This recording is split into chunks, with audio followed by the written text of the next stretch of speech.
सर्वेभ्यो नमो नमः। आज हम लोग वैदिक साहित्य पर चर्चा करेंगे।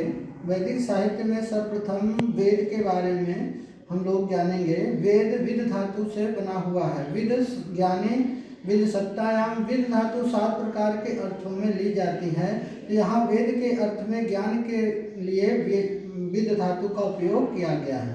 मंत्रों ऋच्यन्ते स्तूयन्ते इति ऋचाः, जो मंत्रों के रूप में संकलित हो, जिसकी स्तुति की गई हो, उसको ऋचा कहते हैं। जिस वेद में ऋचाओं का संग्रह हो उसको ऋग्वेद कहते हैं।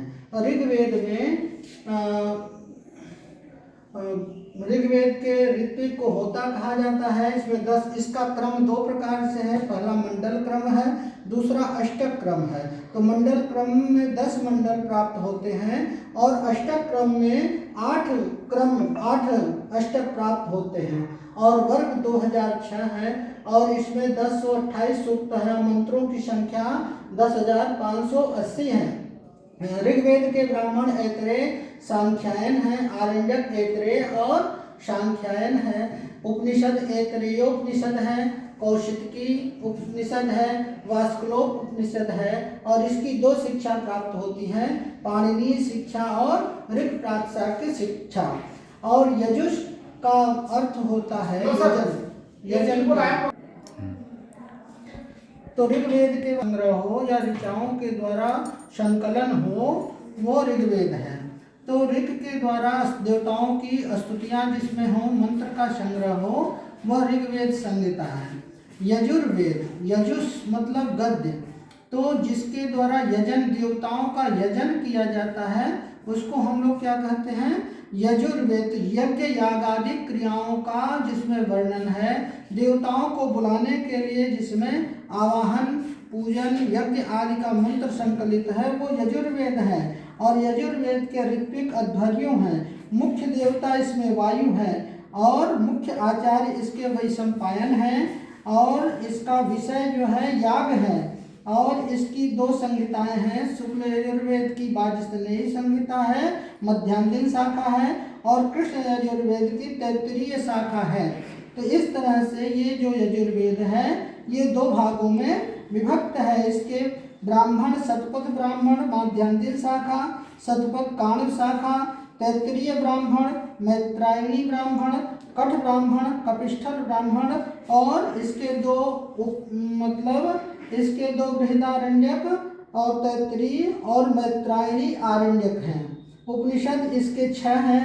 कौन कौन से हैं? ईशावास्योपनिषद, बृहदारण्यकोपनिषद, कठोपनिषद, मैत्रायणोपनिषद, तैत्तिरीयोपनिषद, श्वेताश्वर उपनिषद।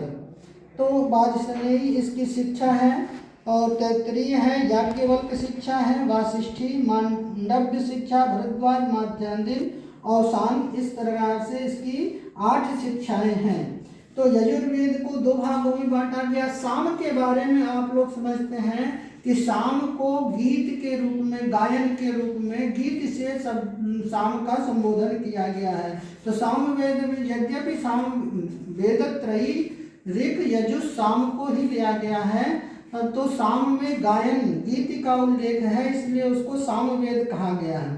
तो सामवेद के ऋत्विक उद्गाता हैं। इसकी कौथमीय शाखा है और इसमें मंत्र 1225 हैं। और जो ऋग्वेद से 1504 मंत्र इसमें संग्रहित किए गए हैं। और इसके ब्राह्मण हैं, इसके 9 ब्राह्मण हैं।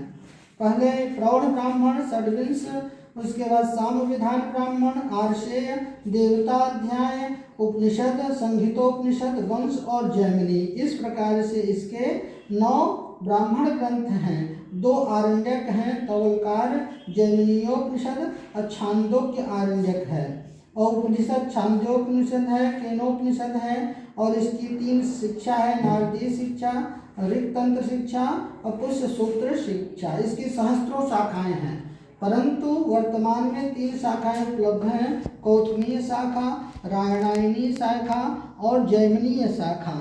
अब हम लोग अथर्ववेद के बारे में सुनेंगे। अथर्व का मतलब है कोई भी वृद्धि को रोक देना। तो यहाँ पे ऋषि ने 2 विषय लिए, एक रोग की वृद्धि को रोकना और अभिचार कर्म, जो समाज में अभिचार फैला था उस अभिचार को रोकना तो अथर्व के अंतर्गत आता है। जितने तरह के विद्याएं हैं, जादू टोना आदि जो मिथ्या प्रपंच समाज में फैला है उसको भी इसी वेद से संबद्ध किया जाता है। तो अथर्व का मतलब है कि जो भी अभिचार कर्म है, तो ब्राह्मण या पुरोहित जो है और वैद्य इस वेद के द्वारा क्या करता था, रोगों को रोकता था और समस्त प्रकार के अभिचार कर्मों को अथर्ववेद के मंत्रों के द्वारा रोका जाता था। तो अथर्ववेद जो है इसके ऋत्विक ब्रह्मा है, कांड इसमें 20 हैं, सूक्त 731 हैं, मंत्र 6000 हैं।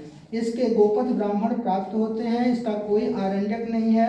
उपनिषद 3 प्राप्त होते हैं, प्रश्नोपनिषद, मुंडकोपनिषद, मांडुक्य उपनिषद, और इसकी 3 शिक्षा प्राप्त होती है, मांडुकी शिक्षा, शौनकी और अथर्ववेद प्रारंभिक शिक्षा प्राप्त होती है। इसकी 9 शाखाएं हैं, पिप्पलाद शाखा, शौनक शाखा, मौल शाखा, अस्तोत शाखा, जलद शाखा, जाजल शाखा, ऋग्वेद शाखा, देवव्रत शाखा, चारण और वैद्य शाखा। तो अथर्ववेद समाज में बहुत सारे सफ़ेद जादू, काला जादू, इस 2 प्रकार के जादू का जो वर्णन प्राप्त हुआ वो उसका मूलभूत जो ग्रंथ था वो अथर्ववेद ही था। तो समाज में जो कुरीतियाँ व्याप्त थीं उसको रोकने के लिए ऋषि ने जो है अथर्वांगिरस आदि ऋषियों ने इस वेद की रचना की। मूलतः प्रारंभिक काल में वेदत्रयी के नाम से ही 3 वेदों को रखा गया, लेकिन महर्षि वेदव्यास ने जो वैदिक ग्रंथ हैं वेद को 4 भागों में विभाजित किया।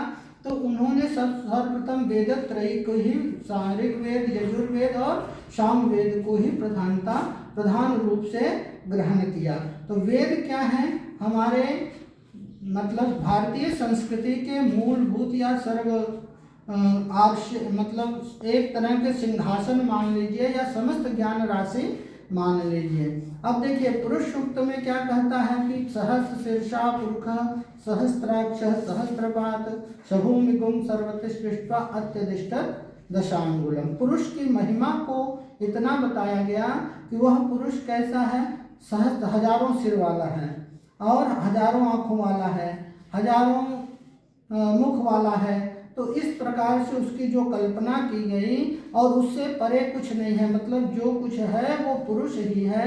तो पुरुष की प्रधानता के रूप में सर्वव्यापी विष्णु को ही माना गया है। तो वेद जो है सत्य विद्या है और समस्त सत्य विद्याएं जो है वो वेद में निहित हैं। जो वैदिक परंपरा का अनुसरण करता है वही भारतीय संस्कृति को उन्नति की ओर ले जाता है। अगर वेद की परंपरा का हम लोग ध्यान नहीं देंगे तो अपनी भारतीय संस्कृति को हम क्या करेंगे, उसका ग्रहण नहीं कर सकते। इसलिए ऋग्वेद ने सर्वप्रथम अग्नि सूक्त का, अग्नि की वंदना की। अग्नि क्या है, गृहस्थ का मित्र है। अग्नि के द्वारा आप समस्त उपद्रवों को दूर कर सकते हैं। अग्नि अगर आपके चारों ओर है तो कोई जानवर आप पर आक्रमण नहीं कर सकता। तो इसलिए वैदिक ऋषि जो है अग्नि की प्रार्थना में अग्निमीले पुरोहितम अव्यवाहम पब्रवे देवाम आशा दयादिय, अग्नि की प्रार्थना सर्वप्रथम किया और अग्नि की खोज ने, अग्नि की आविष्कार ने मनुष्य को क्या किया, दीर्घजीवी बनाया, भोजन पका के खाने लगा। तो इस तरह से अग्नि से एक क्रांतिकारी परिवर्तन आया। अब आगे के जो है कक्षा में आप लोग वैदिक वाङ्मय के बाद सूक्तों का वर्णन, पुरुष सूक्त है, हिरण्यगर्भ सूक्त है, रुद्र सूक्त है, शिव संकल्प सूक्त है। अगली कक्षा में आप लोग सूक्तों के बारे में अध्ययन करेंगे। शुभम मस्तु।